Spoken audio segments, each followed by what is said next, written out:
Paz do Senhor, igreja. Amém? As crianças vão descer? Não? Não? Vão descer? Se elas não forem descer, vão? Eu gostaria que a igreja abrisse suas Bíblias no Evangelho de Mateus.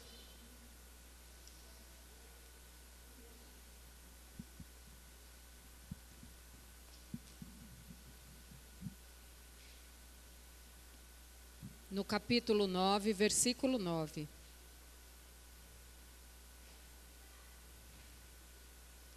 Mateus 9, versículo 9.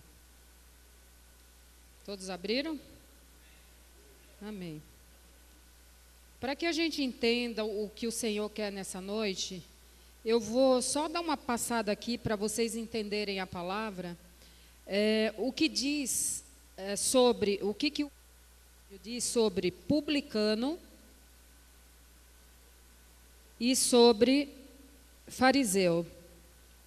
O publicano era cobrador de tributos públicos entre os antigos romanos. Os judeus consideravam os publicanos traidores e apóstatas, porque cobravam impostos para a nação que os oprimia. Julgavam-no pessoas de mais vil caráter, porque também extorquiam grandes somas de dinheiro do povo. E disse que Teócrito, quando alguém perguntou qual era a mais cruel fera das feras, respondeu ele: entre os animais do deserto é o urso e o leão. Isso foi perguntado a ele, né? Quais são os piores animais? Ele disse que seria no deserto o urso e o leão. Entre os animais da cidade, ele disse, é o publicano e o parasita. Amém? Isso aqui é só uma introdução do que seria o publicano naquela época. Então, ele considerava o publicano como um dos piores animais na cidade, equiparado a um parasita. Esse era o conceito de um publicano naquela época. E o fariseu, ele era uma das principais seitas dos judeus, muito mais numerosa do que a dos saduceus, e de mais influência entre o povo. E aí a gente vai ver que os fariseus eram aqueles que ficavam orando, declarando para o Senhor que ele fazia isso, ele fazia aquilo, ele dava o dízimo, ele orava, e que ele se arrependia, e isso para que os outros ouvissem, né? E só para a gente entender o que é que o Senhor quer com isso. Pelo fariseu e pelo publicano serem quem eram, os publicanos, considerados uma das piores feras na cidade, eles acabaram se assentando e participando de uma ceia com Jesus, participando de uma comida com Jesus. Enquanto que os fariseus não. Eram aqueles considerados religiosos, eles não faziam nada de errado, tudo de bonito era deles, tudo de certo eram eles, mas o coração muito longe do Senhor, né? Só para a gente entender. Aí nós vamos ler Mateus 9, que diz, Saindo, Jesus viu um homem chamado Mateus, sentado na coleteria, e disse-lhe, siga-me. Mateus levantou-se e o seguiu. No versículo 10. 9, agora no versículo 10. Mateus 9, 9. Estando Jesus em casa, foram comer com ele e seus discípulos, muitos publicanos e pecadores. Foram comer com ele e seus discípulos, muitos pecadores, publicanos e pecadores. 11. Vendo isso, os fariseus perguntaram aos discípulos dele, por que o mestre de vocês come com publicanos e pecadores? No 12, ouvindo isso, Jesus disse, não são os que têm saúde que precisam de médico, mas sim os doentes. No 13, vão aprender o que significa isto. Desejo misericórdia, não sacrifícios. Pois eu não vim chamar justos, mas pecadores. Amém? Nesses versículos 11 e 12, temos a regra para nos orientar em nosso contato com os incrédulos. O Senhor diz aqui que você não pode se misturar com esse povo, com os incrédulos? Não. Ele diz que você tem uma regra, uma base para se juntar a eles e não ficar com eles. Se juntar para quê? Esse contato não deve ser para a busca de prazeres. Esse contato não deve ser para estreitar a comunhão com esses pecadores, mas para mostrar o caminho da salvação. Amém? Então, esse contato é necessário que tenhamos com os pecadores para que nós, como Igreja de Cristo, leve para eles o caminho da salvação que é Cristo. Tá? E a gente vê hoje, irmãos, que muitas igrejas estão assim. Nós somos da Igreja de Cristo, temos que ficar separados do mundo. Separados, porém, com essa ponte que nos leva até eles. Nós não podemos ficar separados e simplesmente ir lá e detonar a ponte para que ninguém chegue até nós e nem para que nós cheguemos ao outro lado. Porque senão nós não estaríamos praticando o Evangelho do Senhor. Não é? É totalmente diferente de você falar assim, eu vou namorar e eu vou me casar com um descrente. Eu posso namorar e eu posso casar com um descrente? A palavra do Senhor diz que não. Não é isso? Mas eu posso me juntar a eles para mostrar a salvação. Isso eu posso. E Jesus fez exatamente isso quando ele comeu com aquele publicano. E quando ele chamou Mateus, que era um cobrador de impostos, ele perguntou para Mateus, como é que você está? Você está bem? Você parou de cobrar para você me seguir? Foi essa a pergunta que ele fez? Não. Ele disse, siga-me. Ele viu quem era Mateus, que era o publicano, que cobrava impostos, mas ele simplesmente falou, siga-me. E o que ele fez? Ele nem perguntou para onde o senhor vai, o que o senhor vai me dar em troca, simplesmente ele foi. Né? Simplesmente Mateus seguiu Jesus. Jesus fala do povo que vai receber do vinho novo quando ele fala isso. E esse vinho novo, no verso 11, Satanás usa os fariseus para fazer a contenda entre Jesus e aquele povo. Por quê? Porque ele pergunta, por que o mestre de vocês come com publicanos e pecadores? Olha Satanás usando a vida deles, né? Aí ele diz, não deu para os discípulos para ficarem contra Jesus. Naquele momento ali, os discípulos não ficaram contra Jesus quando eles perguntaram dessa forma. Então, eles tentaram jogar Jesus contra os discípulos. Quando ele perguntou para eles, o mestre de vocês não paga o imposto? E come com publicanos? Não tinha dado para, naquele momento, os discípulos olharem para Jesus e falar, Jesus, o que é isso? Mas aí ele inverteu a situação. Então, eles tentaram jogar Jesus contra os discípulos. Aí a gente vê no verso 14, você dá uma olhada na sua Bíblia. Então, os discípulos de João vieram e perguntaram-lhe, por que nós e os fariseus jejuamos, mas os teus discípulos não? Aqui há uma contradição, né? É uma pergunta e uma resposta ao mesmo tempo. Ele diz, por que nós jejuamos e os teus não? Aí Jesus responde a eles, ninguém põe remendo de pano novo em roupa velha, pois o remendo forçará a roupa, tornando pior o rasgo. E nem se põe vinho novo em vasilha de couro velha. Jesus está contrapondo o velho e o novo. Não é isso que a gente vê? Que Jesus está colocando o que é velho e o que é novo. E a primeira pergunta mostra o velho, aí naquela pergunta, por que o mestre de vocês senta para comer com publicanos? É mentalidade de divisão quando eles fazem isso. É uma mentalidade que quer confusão. É uma mentalidade que mostra que eles fazem um juízo e já condenam aquela pessoa. Eles não fazem só um juízo, eu pensei isso deles, por que o mestre deles senta com os publicanos para comer? Mas eles já condenam. E é diferente de nós hoje, irmãos, quando nós julgamos alguém, quando nós vemos um irmão pecar, vemos um irmão no erro, muitas vezes a gente vê ele no erro, mas a gente não alerta aquele irmão. A gente já vai lá, já aponta, já condena, já julga e já condena. Porque um julgamento sempre vem depois uma condenação, né? E a gente acaba fazendo isso.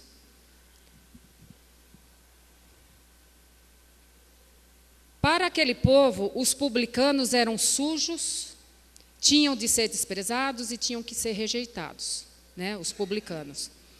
E os fariseus eram soberbos, todos eles eram melhor do que todos os outros. E é essa a mentalidade que Jesus combate até hoje, a mentalidade de fariseu com a mentalidade de publicano. Porque se o próprio Jesus sentou com o publicano para comer, por que nós temos que fazer essa acepção de pessoas e não nos achegarmos a elas? Nós tivemos na Santa Convocação, a pastora Simone sabe, a gente já comunicou a eles, que todo o carnaval, o Ágape, que é o ministério da pastora Neuza Itioca, eles fazem 4 dias de Santa Convocação. Começa na sexta-feira à noite e termina na terça-feira, 11 da noite. O que é isso, essa Santa Convocação? Eles juntam pessoas assim de todas as igrejas. Quem quiser ir lá, é livre a entrada, você pode ir adorar o Senhor. Então, são 24 horas por dia, desde sexta até terça-feira à noite, de adoração, louvor e palavra ao Senhor. E nós chegamos lá, a gente viu tanta gente, tanta gente, tanta gente. E por incrível que pareça, desse número de pessoas que estavam lá, 99% eram jovens. Eram jovens.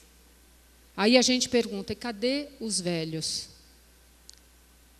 Cadê o povo que passou para nós a Igreja de Cristo? Cadê o povo que abriu as igrejas e colocou lá, às vezes, algumas regras que até hoje a gente acaba seguindo inconscientemente, que você não pode se misturar com os pecadores. E um dos pastores que estava lá, ele falou, eu não sei o que vão achar de mim, eu não sei o que vão pensar de mim, mas no domingo à noite esteve aqui o líder do movimento carismático do Rio de Janeiro, um jovem, que veio para São Paulo para não sei se um congresso deles, uma reunião deles, um retiro deles. E ele falou assim, pastor, eu não lhe conheço, mas já ouvi falar do Senhor, e ele convidou para ele dar uma palavra lá. Ele falou, não sei o que vão pensar de mim, mas eu fiquei tão, assim, admirado da atitude daquele jovem, de uma igreja carismática católica. O rapaz deu banho em muita gente, porque o caráter, o proceder dele, deu assim de 10-0 em muitos que instituíram a igreja. Ele falou, pastor, nós estamos aqui para mostrar o amor de Cristo, para salvar essas vidas que estão nas ruas, para salvar as pessoas. E ele ainda declarou, eu creio que logo, logo, nós seremos uma única igreja que vamos falar do único Senhor e do único Salvador. Está faltando pouco para que a Igreja Católica se junte ao verdadeiro Evangelho do Senhor Jesus. Aí ele falou assim, eu não sei o que vão achar de mim, mas eu estou profetizando que a Igreja Católica inteira vai se render a Jesus. E aí a gente não pode sentar com esse publicano para participar da palavra do Senhor? Eu já profetizo que a igreja já caiu a partir de hoje, ele falou. E ao mesmo tempo que em São Paulo estava tendo essa santa convocação nesses 4 dias, estava no Brasil inteiro, em cada capital tinha um grupo da santa convocação fazendo esse louvor ao Senhor. E em Salvador, ele tinha já a estatística de que o grupo de lá ousou um pouco mais. Ao invés de ficar só naquele clube, onde juntou muita gente, eles foram para as ruas.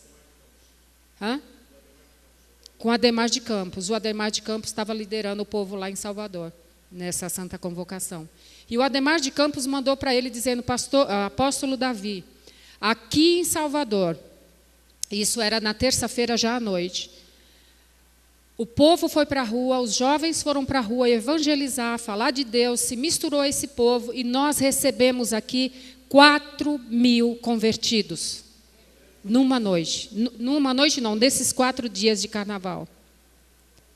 E eles foram para a rua. E aceitaram Jesus 4.000 pessoas.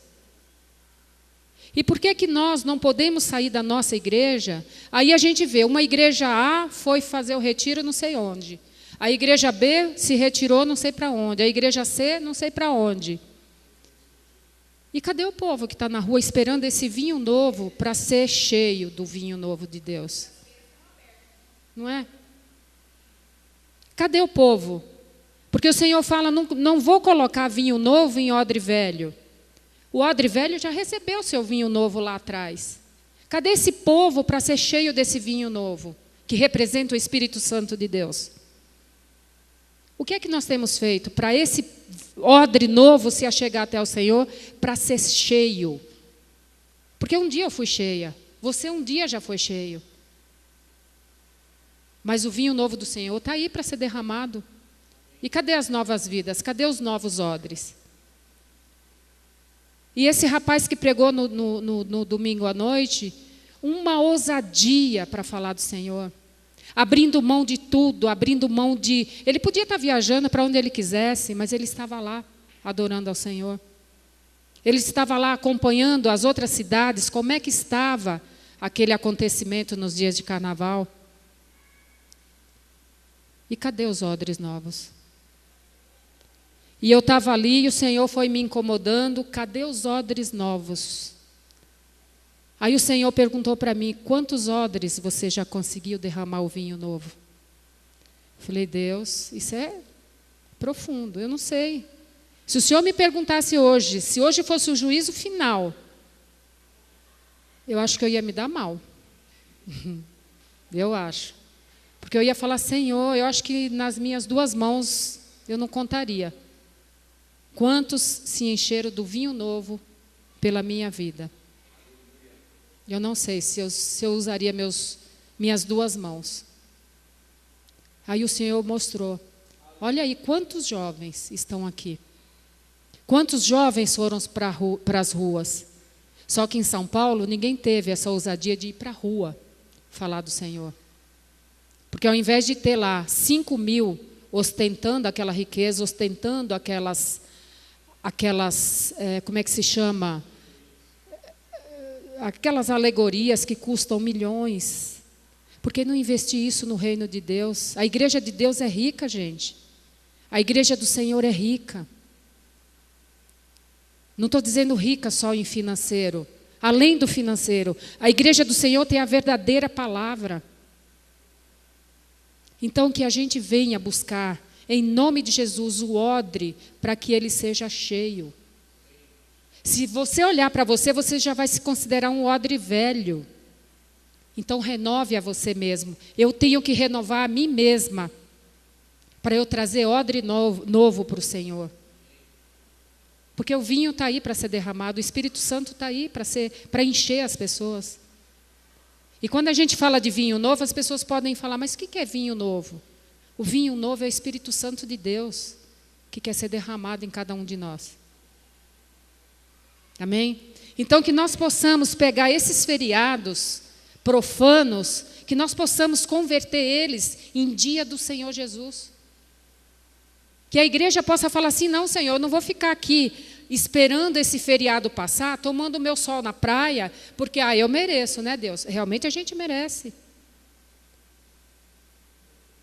Mas se a gente não for lá saquear o inferno, como é que nós vamos? A gente, ao invés de ir lá saquear o inferno, a gente está retrocedendo. E o inimigo está se aproximando cada dia mais de nós. Ou não está sendo assim? Você passa ali na marginal nesses dias de carnaval, você não consegue atravessar ali a marginal.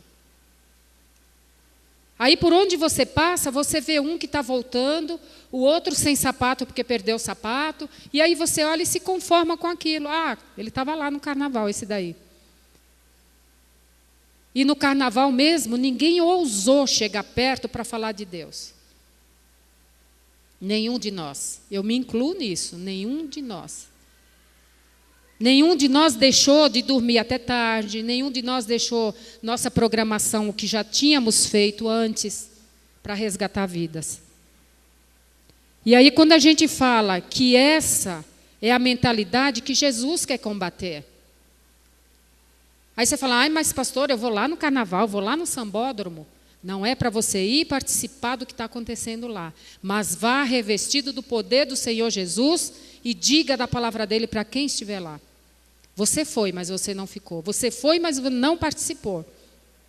Mas você pode chegar até lá. Porque Jesus fez isso. Jesus sentou com o publicano e quando ele diz, não é esse o sacrifício que eu quero. O sacrifício de se retirar e, em nome de Jesus, fazer um retiro e se fechar ali como igreja. O que ele quer é que você obedeça. Vá falar da palavra dele. Os retiros das igrejas hoje são motivo de isolamento. São motivos para você fazer o que bem quer. Aí depois você fala assim, ah, mas Senhor, o Senhor viu que no retiro eu só fiquei com os jovens da igreja. Mas e a intenção do coração? Será que estava ali, só em Cristo mesmo? Ah, Senhor, nós fizemos um retiro de idosos. A gente ficou lá só em idoso, mas aí naqueles idosos vocês deixaram de falar, nós deixamos de falar daquele irmão que a gente não gosta? Será que a gente só orou mesmo, só adorou o Senhor naqueles dias? E é isso que Deus quer. Ele quer odres novos, odres novos. Não são os odres que estão na igreja. Ele quer odres novos. Para que vinho novo venha a ser derramado. Amém? Ele quer que se vá atrás do perdido. E não manter os olhos no velho. E não ficar condenando as pessoas. E sim, novo, que diz que tem jeito. Porque para Deus tudo tem jeito. Ele quer o novo, porque no novo ele pode encher aquele odre. E muitos de nós hoje, se você parar para pensar, se o Senhor viesse nos encher hoje, eu acho que, sei lá, se teria espaço, se nós não estaríamos cheios de rasgos. Porque muitas vezes nós olhamos para o mundo e falamos, ah, Senhor, ali não é meu lugar não, não vou não. Toda quarta e todo domingo eu estou na igreja e para mim está bom como está. No verso 12, Jesus permite que você seja uma pessoa que renova e não que seja uma mente velha. Lê aí o que diz no versículo 12. Jesus permite que você seja uma pessoa que renova e não uma mente velha. Lê para mim, Jorge Luiz, por favor. É.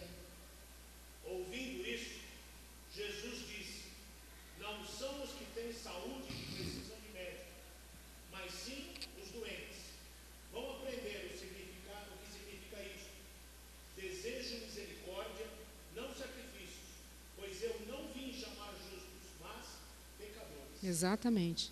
Quando ele lhe diz, desejo misericórdia e não sacrifício, o que que é?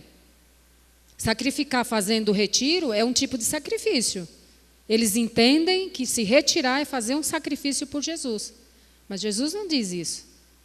Ele diz que misericórdia ao invés de sacrifício. E o que seria misericórdia aqui para nós nos dias de hoje? Seria buscar essas vidas. E não sacrificar a nossa carne, se retirando do mundo, achando que estamos agradando a Deus e não estando. Então a misericórdia seria ir atrás desse povo, aonde eles estão, em nome de Jesus. Ele quer que você ajude a curar. O odre novo vai atrás do ferido. O odre novo vai atrás de mais odres vazios. Por que que nós devemos tomar isso como atitude para nossas vidas? Porque nós sabemos que não existe caso perdido para Deus. Existem pessoas perdidas, mas caso perdido para Deus não existe. Amém? E quando você for atrás desses odres novos, crendo que Deus não vai desamparar a nenhum deles, que não existe nada perdido para Deus, a gente vai começar a fazer tudo aquilo que o Senhor nos manda através da palavra dele. Amém? O outro não é para ser excluído, é para ser curado e transformados pelos irmãos. O outro não é para você ficar apontando o dedo. O outro não é para você ficar condenando, julgando e condenando. É sim para você trazer a cura para ele. Barnabé foi um que amou Paulo, não foi? A gente não vê na palavra? Barnabé amou Paulo. A vida deles era apenas isso dos fariseus, era religiosidade.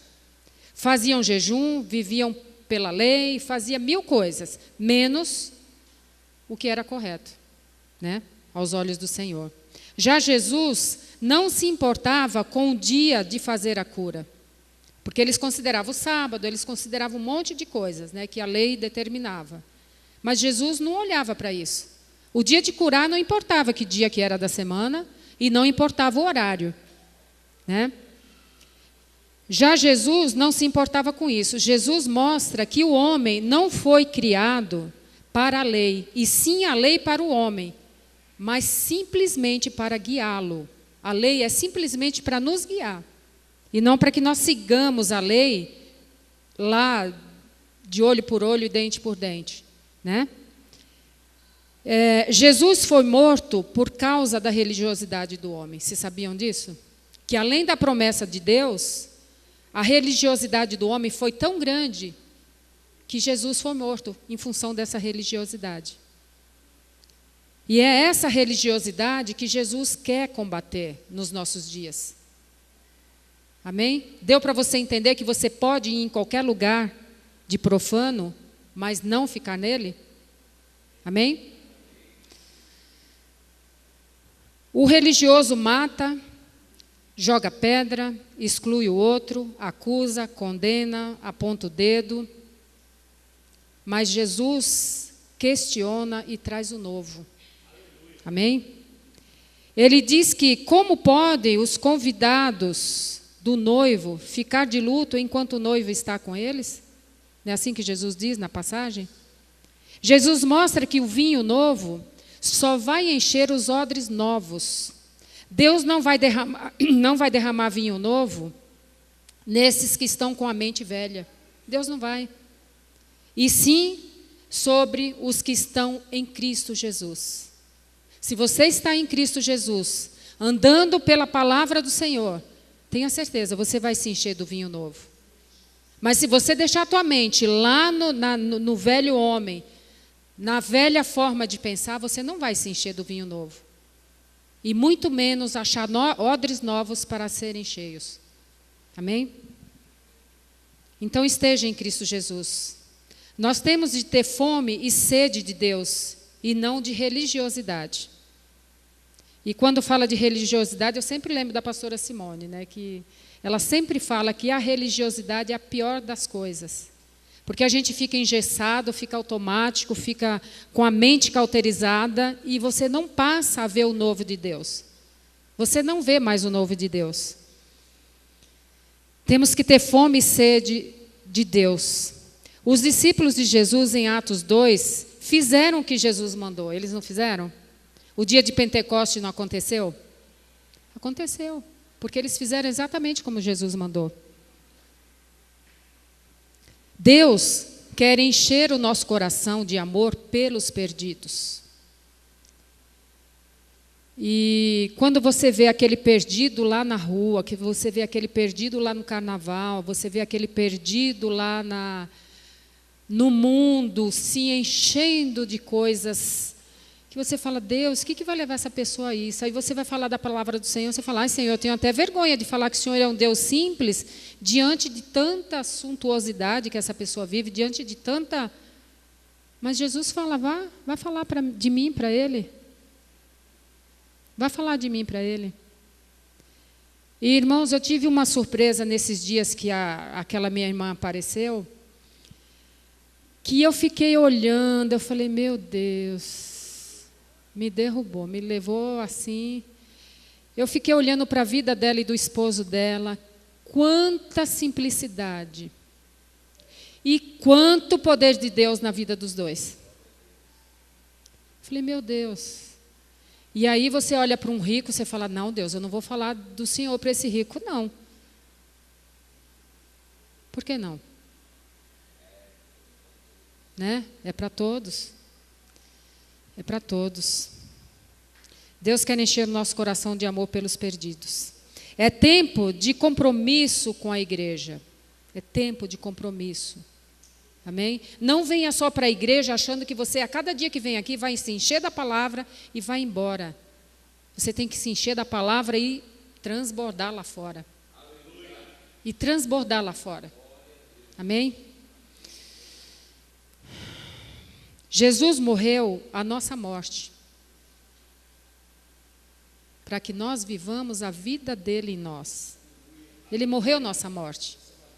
Amém? Por isso, temos de morrer para que Cristo viva em nós. Se nós não morrermos, irmãos, Cristo não vai viver em nós. E nesse dia aqui, nesses dias todos aqui, eu comecei a orar, eu falei, Senhor, eu oro pela minha vida, para que o Senhor venha fazer uma renovação de Cristo em mim.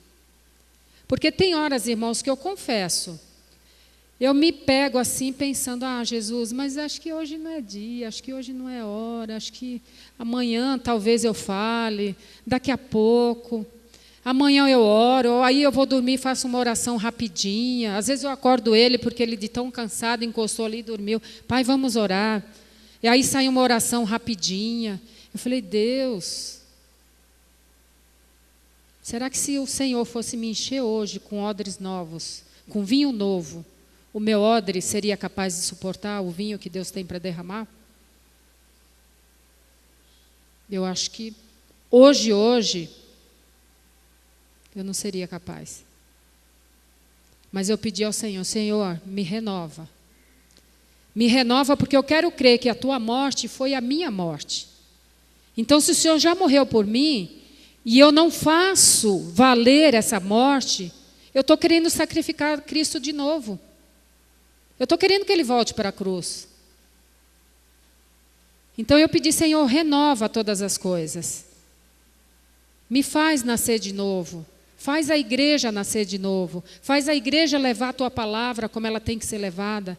Faz a tua igreja ter ousadia, Senhor, de saquear o inferno mesmo e não de retroceder, não de fugir. Faz a tua igreja andar, Senhor. Faz a tua igreja andar, Deus. E nesse fim de semana que nós fomos essas 2 noites, eu vi quantos jovens. E eu glorifiquei ao Senhor por isso. Porque enquanto muitos estavam pulando o carnaval, usando o que bem queria, fazendo o que bem queria, que daqui 9 meses, como dizia uma música antiga, a gente vê o resultado, né? Eu pedi ousadia do Senhor para a igreja dele. Que muitas santas convocações venham ser levantadas mesmo, para os 4 dias de carnaval. Que o Senhor prepare um exército de jovens para saquear o inferno nos dias de carnaval. Porque lá tem muitos odres que o Senhor quer encher. Lá tem muitos odres. Amém? E essa é a palavra que o Senhor trouxe para essa noite. Que não venhamos a ser fariseus. Mas como publicanos, Deus nos ama. Deus senta conosco, Ele vai ceiar conosco. E que assim como Mateus agiu da forma como ele agiu, quando Deus falou, siga-me, ele não perguntou. Ele não falou para onde o Senhor vai e o que o Senhor vai me dar em troca. Ele simplesmente seguiu. E era uma das piores pessoas do mundo, né, naquela época. E assim mesmo o Senhor amou e ainda pediu para que ele seguisse a Jesus. Então, eu não sei o que você tem no seu coração, eu não sei aquilo que você pensa a respeito de Jesus, do que Ele tem para a sua vida, se você ainda não viu o agir dele na sua vida, mas creia, Eu vou seguir um Jesus. Eu vou seguir, porque Ele me ama como eu sou. E a partir do momento que você permitir que o vinho novo seja derramado na sua vida, você vai sentir o novo de Deus. Amém? Que sejamos odres novos. Que nós possamos trazer odres novos para a igreja. Que nós possamos saquear mesmo o inferno, porque Deus nos deu essa autoridade. Revista-se de vinho novo e vá buscar odres novos. Revista-se da autoridade do Senhor Jesus e vá buscar os enfermos, que é para esse que o Senhor está aqui. Amém? É para mim, é para você, é para os enfermos. Que a gente não vire as costas, irmãos, para quem está na rua, para quem está no pecado. Amém? E eu agradeço ao Senhor pela palavra dele nessa noite. Amém? Que você possa trazer odres novos para a casa do Senhor, para que eles sejam cheios de vinhos novos. Amém?